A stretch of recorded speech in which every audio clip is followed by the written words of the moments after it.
Assalamu alaikum. It is class 12, subject political science. So our today's topic is peace and cooperation in South Asia. تو اس سے پہلے ہم نے south Asia کی جو کنٹریز ہے اس کے بارے میں پڑھا. مختلف سری لنکا ہو، بھوٹان یا نیپال کے بارے میں ہم نے بہت اچھی طرح سے جانکاری حاصل کی. تو آج ہمارا ٹاپک ہے پیس and cooperation in South Asia. تو سب سے پہلے ہمیں یہ معلوم ہونا چاہیے جو ساؤتھ ایشیا کی کنٹریز ہے، ہمیں یہ معلوم ہونا چاہیے کہ کتنی وہ آپس میں جو ان کی کوآپریشن ہے وہ کس حد تک کامیاب ہو گئی آپس میں کوآپریشن رکھنے کے لیے. Would they keep on fighting each other, کیا یہ اس قابل ہے کہ آپس میں ایک دوسرے کے خلاف کسی طرح کا کوئی جھگڑا رکھ سکے. So in spite of several conflicts, چاہے ان کے پاس کتنا بھی اندرونی کنفلکٹس ہو، جو ساؤتھ ایشین اسٹیٹس ہے they have to recognize the needs for mutual cooperation and friendship. ان کو ان چیزوں پہ زیادہ فوکس کرنا ہے کہ ہمارے بینیفٹ میں جتنی بھی کئی ایسی چیزیں ہیں جن سے ہمیں کوآپریشن یا فرینڈشپ حاصل ہو. سو اس کے لیے بہت سے انیشیٹوز بھی اٹھائے گئے. فار ایگزامپل ایک ریجنل فورم جس کو ہم سارک کہتے ہیں، SAARC، South Asian Association for Regional Cooperation, اس کو بنایا گیا اس فورم کو in 1985. So this was the first step to bring these Asian countries close to each other. تو سب سے پہلا کیا تھا جو اسٹیپ تھا، that was to make a forum that is known as SAARC. تو سارک اسٹیٹس جتنی بھی ہے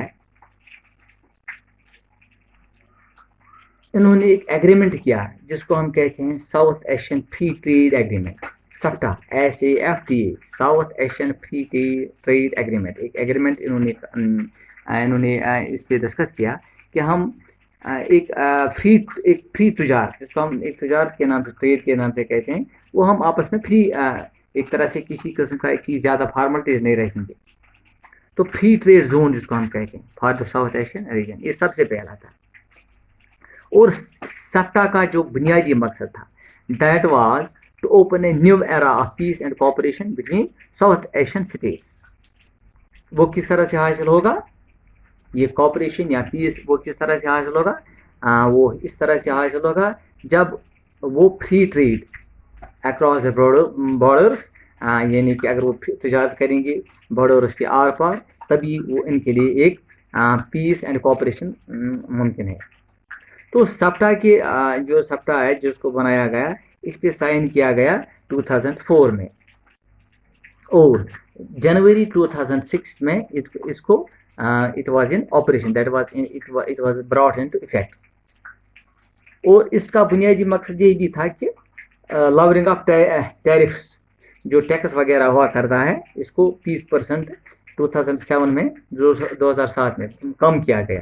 تو بنیادی مقصد یہ تھا کہ ٹیکس وغیرہ جو تھا اس پہ جتنی بھی وہ تجارت اکراس دا بارڈرس ہوا کریں گے اس پہ کم ٹیکس ہی لگے گا. لیکن most of the south Asian status جو ہے جو سفٹا کو پرسیو کرتے تھے، تو انہوں نے ایک دوسرے کو انفلوئنس کرنا شروع کر دیا تاکہ ان کی جو سوشو اکنامک یا پولیٹیکل سسٹم ہے وہ زیادہ سے زیادہ آگے بڑھے. اور ہندوستان میں جتنی بھی اینالسٹ تھے انہوں نے یہ سوچا کہ جو سفٹا تھا دیٹ واز یوز لیس. کیونکہ سری لنکا، بنگال، بھوٹان کے ساتھ ہندوستان کی آلریڈی اس پہ ٹائز وغیرہ تھی. لیکن پھر بھی ہندوستان نے اس کو پرسیو کیا کیونکہ ایک اکانومک اپرچونٹی کے طور پر اس کو یا فری ٹریڈ جو سمجھا جا رہا ہے یا پولیٹیکل اسٹیبلٹی ریجن کے لیے ساتھ ساتھ چلنے کا، پھر بھی اس نے اس کو پرسیو کیا.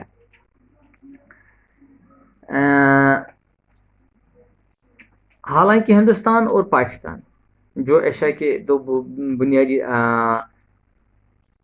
طاقتور ممالک ہیں، they have undertaken a series of CBMs کا مطلب ہے جو انہوں نے کامن منیمم پروگرامز وغیرہ جو انہوں نے یا جس کا مطلب کوئی ایسی ٹریٹی انہوں نے سائن کی تاکہ جو رسک آف وار تھا اس کو انہوں نے کم کیا، تو reduce the risk of war.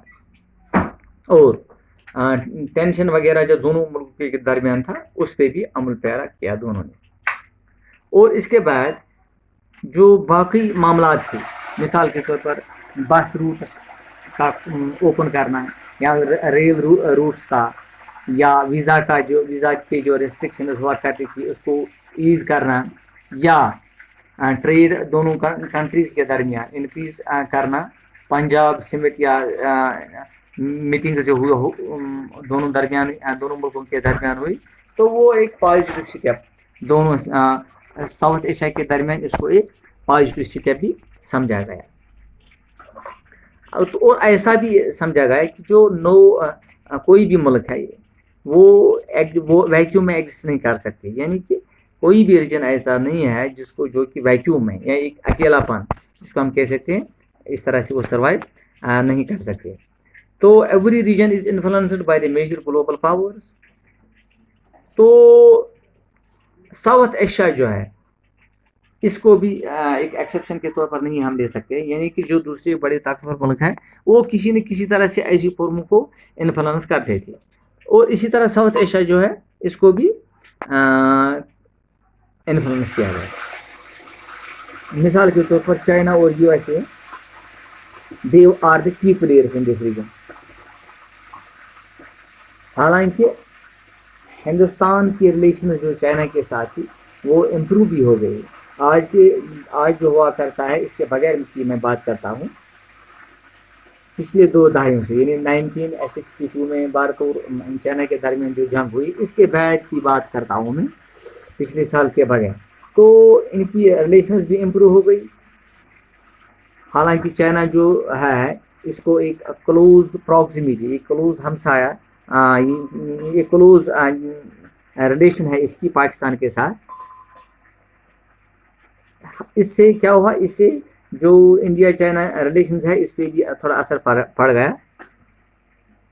اور end of cold war and process of globalization جو ہے انہوں نے ایشین جینٹس کو ٹوگیدر کر دیا، ساتھ میں ایک طرح سے وہ ساتھ آ گئی. اور جو اکنامک اسٹیبلٹی ہے یا اکنامک ٹائز ہے وہ ان کنٹریز کے کنٹریز میں اس سے تھوڑا بعد میں سدھار ہی ہوگا. So this was all about this peace and cooperation in South Asia. So this is section for today. Okay, see you.